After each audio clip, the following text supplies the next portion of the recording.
Hi friends, welcome. Good morning. Myself Vipul Patel on behalf of Merchant Engineering College. Okay, હવે આપણે જે disaster management પાંચમા સેમેસ્ટરમાં subject હતો એમાં લાસ્ટ ચેપ્ટર ચાલુ કર્યું હતું એપ્લિકેશન ઓફ એસએનટી મતલબ science and technology for disaster and mitigation, એટલે જુદી જુદી ટેકનોલોજીના ડિઝાસ્ટરમાં આપણે કઈ રીતે એપ્લિકેબલ કરી શકીએ અને એનાથી ફાયદો શું થાય, એની પ્રોસેસ શું શું હોય છે, જુદી જુદી ટેકનોલોજીનો એકચ્યુઅલ રોલ શું છે જુદી જુદી ટેકનોલોજીનો એ જોયું તો અત્યાર સુધી આપણે information technology, communication technology, space technology, પછી જીઆઈએસ ટેકનોલોજી, એ બધી જુદી જુદી ટેકનોલોજી ડિઝાસ્ટરના અગેન્સ્ટ શું શું મદદરૂપ થઈ શકે છે એ જોઈશું. કે આપણું જે કન્ટિન્યુ ટોપિક હતો જીઆઈએસ ટેકનોલોજી, તો એમાં જોઈશું આજનો ટોપિક છે રિમોટ સેન્સિંગ ટેકનોલોજીના ફાયદા શું.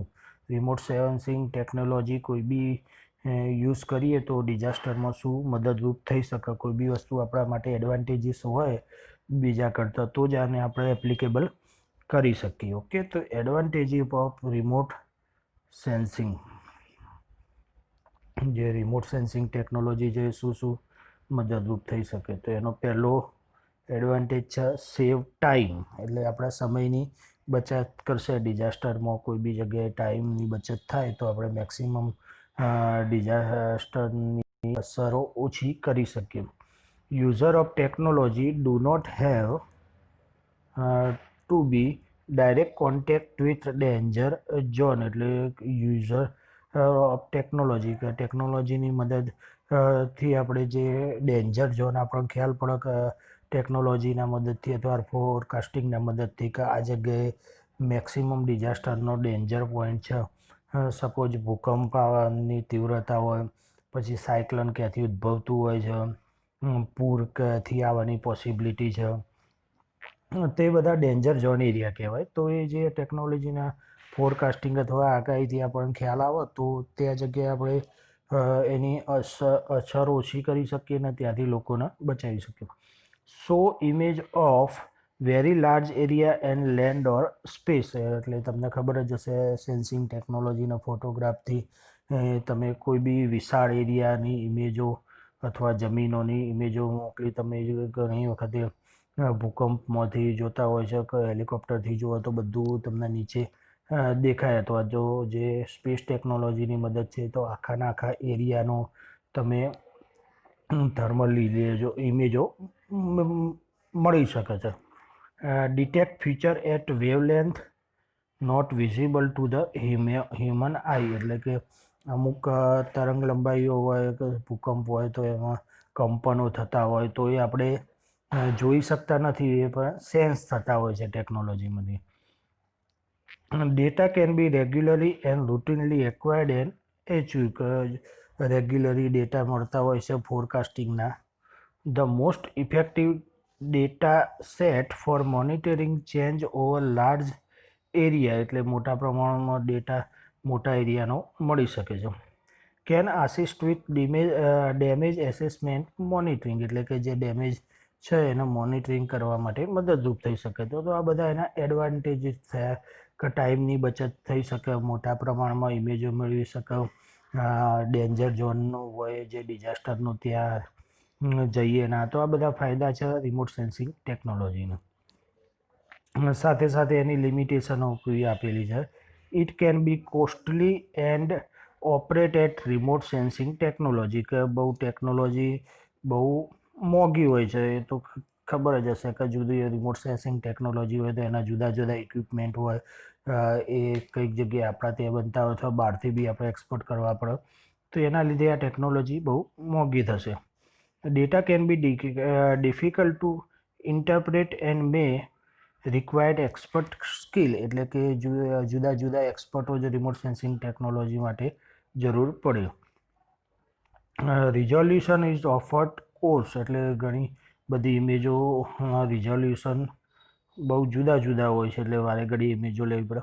Small size activity can be delineated on remote sensing imaginary or through the aerial photography, એટલે એરિયલ ફોટોગ્રાફી રિમોટ સેન્સિંગ ટેકનોલોજીની મદદથી કરી શકીએ છીએ. તો આ બધી એની લિમિટેશનો હતી ડિઝાસ્ટર મેનેજમેન્ટમાં, જેમ એના એડવાન્ટેજ જોઈ ગયા એ પ્રમાણે રિમોટ સેન્સિંગ ટેકનોલોજીની લિમિટેશનો બી છે. ઓકે, નેક્સ્ટ આપણો ટોપિક છે જિયોગ્રાફિકલ ઇન્ફોર્મેશન સિસ્ટમ, GIS, એટલે કે જે ભૌગોલિક માહિતી મેળવવાની એની system geographical. The GIS can be loosely defined as a system hardware for the measuring, storing, retrieving, mapping, monitoring, modeling, and analyzing a variety of data type related to geographic and natural phenomena. એટલે geographic information system એ mapping એટલે કે જે નકશો બનાવવાનો એરિયાનો હોય, સ્ટેટનો હોય, ડિસ્ટ્રિક્ટનો હોય, ડેટાનું એનાલાઇઝિંગ, મોનિટરિંગ એ બધું કામ માટે GIS ઉપયોગી થશે. In other words, GIS is a computer-based based system capable of integrating, storing, editing, analyzing, and sharing and displaying. એટલે GIS technology computer base technology છે, સ્ટોર થઈ શકે, એનાલાઇઝ થઈ શકે, શેર થઈ શકે અથવા એને ડિસ્પ્લે થઈ શકે. The most common application in disaster management are the following. Disaster મેનેજમેન્ટમાં GISને એપ્લિકેશન શું છે એ બધું આપેલું છે. GIS provide versatile platform decision support, hazard mapping of risk assessment, એટલે જે નુકસાન છે એમાં કેટલું રિસ્ક આપણે લઈ શકીએ. ઘણી વખતે કોઈ ડિસિઝન હઝાર્ડની અગેન્સ્ટ આપણે કરેલું હોય કે ભાઈ આવું કરી શકીએ. ફોર એક્ઝામ્પલ આપું તમને, ભૂકંપ આવ્યો હોય અને કોઈ બિલ્ડિંગ ડેમેજ થયેલી હોય તો એમાંથી આપણે લોકોને બચાવવા જતા હોઈએ છીએ કે એવું કંઈ કરવા જતા માટે મશીનરીનો ઉપયોગ કરતા હોય છે. એવું કરવા જતાં આપણો એમ જુદો હોય પણ એ થોડું વધારે ડેમેજ થઈ ગયું તો મે બી આખી બિલ્ડિંગ બી કોલેપ્સ થઈ શકે છે. બીજું તમને ફ્લડની વાત કરીએ તો ફ્લડમાં ઘણી વખતે લોકો તણાતા હોય તો એમને બચાવવા જતાં જે ટીમો હોય ગયેલી હોય તો એટ દેટ ટાઈમે એકદમ વધારે ફ્લડ આવી જાય તો જે બચાવવા ગયા હોય એ બી બિચારા તણાઈ જતા હોય છે. તો આ આખું રિસ્ક એસેસમેન્ટ પ્રોગ્રામ છે. એ માટે પણ જિયોગ્રાફિકલ ઇન્વેસ્ટિગેશન સિસ્ટમ કામ લાગશે. GIS is used as a tool for planning and evacuation route, એટલે આખું જે ડિઝાસ્ટરનો રૂટ છે એમાં કામ લાગશે. GIS is use to organise the damage information, એટલે GIS સિસ્ટમની મદદથી આપણા જોડે આખો મેપ હોય એનાથી આપણે કંટ્રોલ કરી શકીએ કે આ રીતનું ડિઝાસ્ટર આ જગ્યાએ આટલું હશે તો એ મેપ થ્રુ આપણે ડિઝાસ્ટરમાં આગળ કામ કરી શકીએ.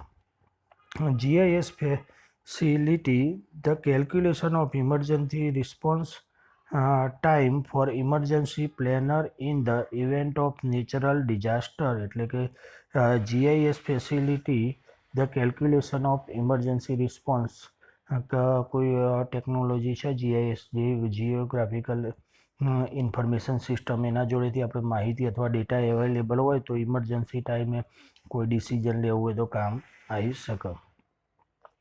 GIS based database will ensure the mobilization of the necessary resources, એટલે કે આપણે જુદા જુદા રિસોર્સનો મોટા પાયે મોબિલાઇઝ કરી શકીએ છીએ. ઓકે, તો આ એના એપ્લિકેશનો થઈ છે. નીચે આપણને આપેલો છે એના advantages of GIS.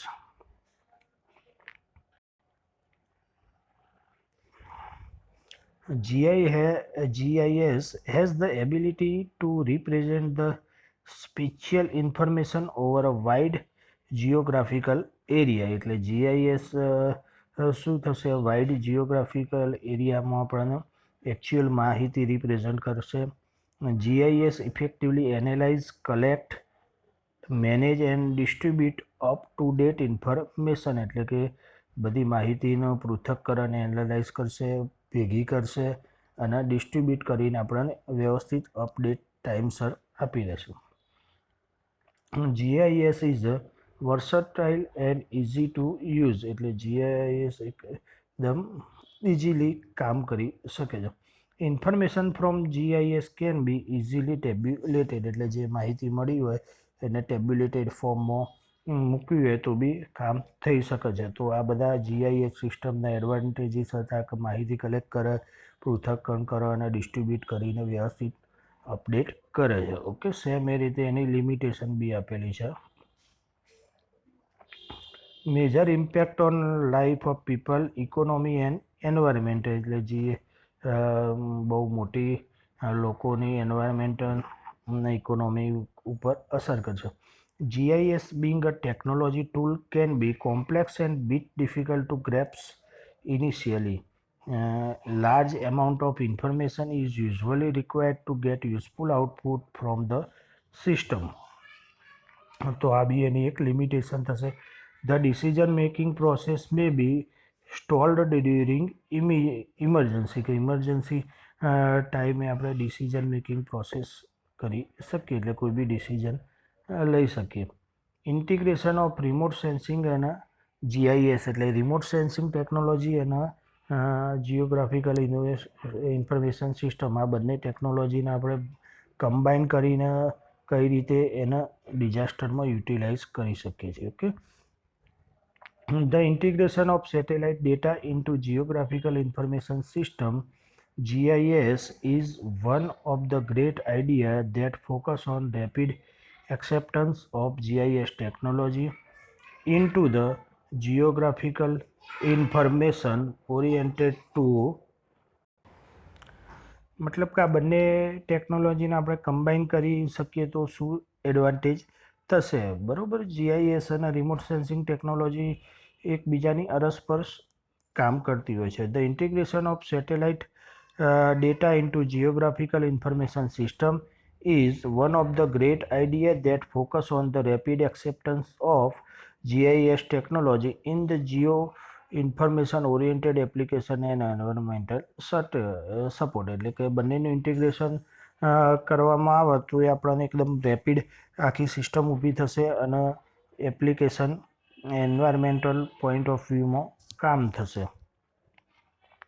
In remote sensing, the data gathered is very large, so comprehensive digital processing system is used to manage the manipulate, analyze and data information. Okay, તો આખી GIS સિસ્ટમ અને બંનેને આપણે કમ્બાઈન કરીને આપણે એવું technology develop કરીશું કે જે આપણા ડિઝાસ્ટરમાં બહુ કામ લાગે. The process of integrating remote sensing data into GIS include following analytical process, કે બંનેને ઇન્ટિગ્રેશન કરીએ તો આ પ્રમાણે આખું એનું એનાલિટિકલ પ્રોસેસ થશે. પેલું ડેટા એક્વિઝિશન, ડેટા મેળવવા, ડેટાની પ્રોસેસ કરવી, એનું એનાલાઇસિસ કરવું, પછી ડેટાને કન્વર્ટ કરવા અને એરર એસેસમેન્ટ, એટલે આ 5 મેથડથી આખી ટેકનિક કામ કરશે અને એને ફોલો કરશે. કે પહેલાં ડેટાનું એક્વિઝિશન કરવું, એનું પ્રોસેસ કરવું, એનાલાઇઝ કરવા અને પછી ડેટા કન્વર્ટ કરવા અને લાસ્ટમાં જે કોઈ ડેટામાં કોઈ ભૂલ આવી હોય, એરર આવી હોય તો એરર દૂર કરીને આપણે એનું એસેસમેન્ટ કરી શકીએ છીએ. ઓકે, તો આપણે જોયું કે GIS ટેકનોલોજીની એપ્લિકેશન શું છે, એના એડવાન્ટેજીસ શું છે, એના લિમિટેશન શું છે. તો આમાં કોઈ બીમાંથી તમારે MCQ પૂછાય તો આપણને આખી સિસ્ટમ ખ્યાલ હોવી જોઈએ, બરાબર. પછી એના પછી આપણે બંને જે આપણે આગળની ટેકનોલોજી ભણી ગયા હતા કે રિમોટ સેન્સિંગ ટેકનોલોજી અને આ GIS જિયોગ્રાફિકલ ઇન્ફોર્મેશન ટેકનોલોજી, બરાબર. તો આ બંને ટેકનોલોજીને ઇન્ટિગ્રેટ કરીને આપણે શું કરી શકીએ છીએ, એમને ઇન્ટિગ્રેટ કરવાની આખી પ્રોસેસ શું છે, 5 કયા સ્ટેપ છે. તો એમાંથી તમને MCQ પૂછાઈ શકે કે which of the following is not a part of integrating GIS and remote sensing technology. આમાંથી 5માંથી કોઈ બી 3 આપેલા હોય અને બીજો એક બહારનો હોય, અથવા તો 4 3 આપ્યા અને ઓલ ઓફ ધ એબો કયા હોય. તો આપણને આવો ખ્યાલ હોવી જોઈએ કે ભાઈ બંનેની ઇન્ટિગ્રેટ કરીએ તો આખી પ્રોસેસ શું છે. તો data acquisition, data process, data analyse, data convert અને છેલ્લે એરર એસેસમેન્ટ. ઓકે, તો આ આખી સિસ્ટમમાં આવી રીતના MCQ આવી શકે. Okay, thank you. નેક્સ્ટ લેક્ચરમાં આગળ આપણે જોઈશું.